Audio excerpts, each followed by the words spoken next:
स्पर्श. 10-1 वर्षाची असेल ती. पलंगावर पालथी पडून काहीतरी वाचत होती. आपल्याच नादात पुस्तकाची पानं पलटत होती. त्यांच्या दुकानातला नोकर तिथेच काहीतरी काम करत होता. तिच्या लहानपणापासून त्यांच्याकडे कामाला होता तो. अगदी विश्वासू, वेळ पडली की काहीतरी आणून देणारा, दुकानातली घरातील पडेल ती कामं करणारा. तरुण होता. अजून लग्न झालेले नव्हते. त्याच्यासाठी मुली पाहतायत असं काहीतरी आई म्हणायची. तिला फार समजायचं नाही. तिला मांडीच्या मागच्या बाजूला हाताचा स्पर्श झाल्याचे तिला जाणवले.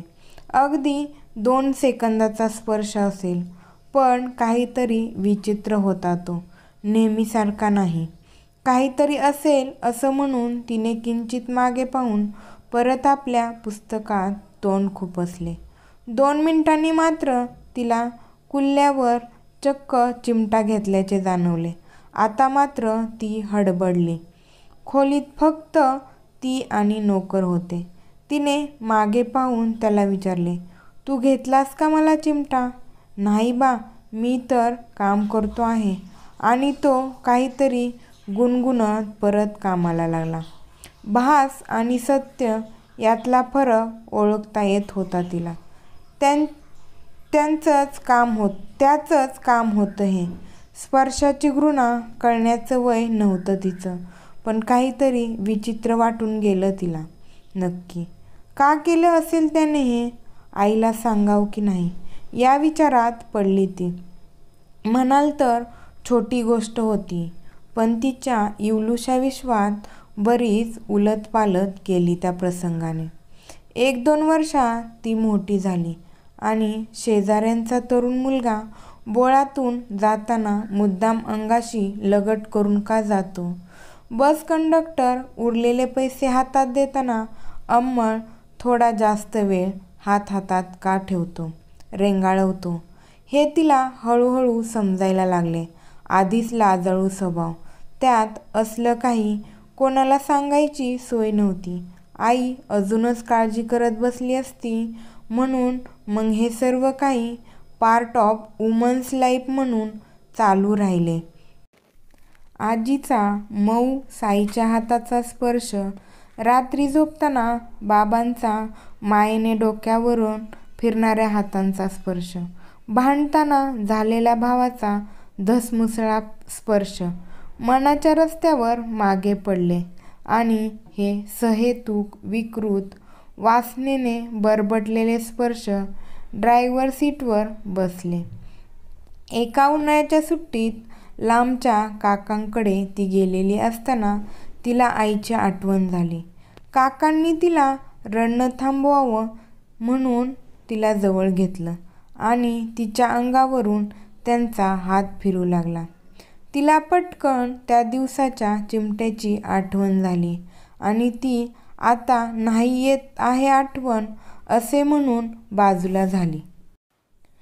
एकदा मावशीच्या घरी राहायला गेलेली असताना लग्न झालेला, 2 मुलं असलेला मावस भाऊ मध्यरात्री फक्त तिचंच पांघरूण नीट करायला तिच्या बेडपाशी का येऊन गेला ते तिला आता हळूहळू कळायला लागलं. त्या घरी 2 रात्री मग तिने टक्क जाग राहून काढल्या. सुट्टीत शक्यतो कोणाकडे जाणं ती टाळू लागली.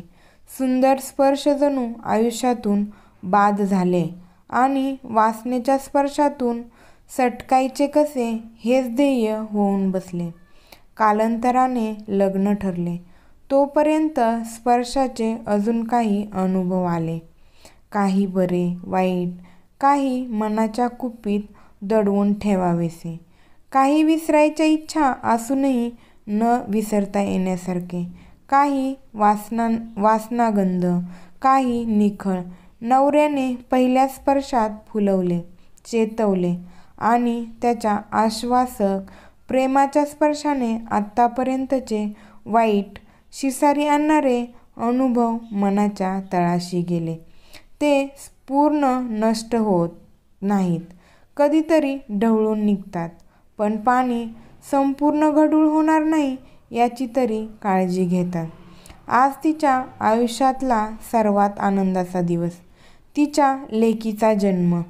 दिवसभराच्या कौतुकाने खूप थकलेली असली तरीही रात्री फक्त त्या दोघी एकमेकींजवळ असतात.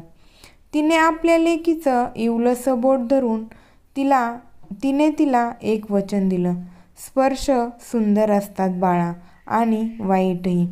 माझ्या प्रेमातून तुला या दोन्हींशी व्यवस्थित ओळख मी तुला करून देईन. त्यांच्याशी डील कसं करायचं बळ मी तुला देईन. कुठल्याही क्षणी तुला काही विचित्र वाटलं तर तू ते बोलून दाखवायचं, व्यक्त करायला मी तुला शिकवेन. अगदी बोललीस नाहीस तरी मन कायमचं गढूळ करू देणार नाहीस, असं आत्मबळ मी तुला देईन. एक आईचं प्रॉमिस आहे हे तुला. तुझ्या जागी मुलगा झाला असता तर मी त्याला हेच सांगणार होते. लेकीला जवळ घेऊन तिचा कोवळा स्पर्श ती मनात साठवत राहिली. तळे आज स्वच्छ आणि नितळ दिसत होते.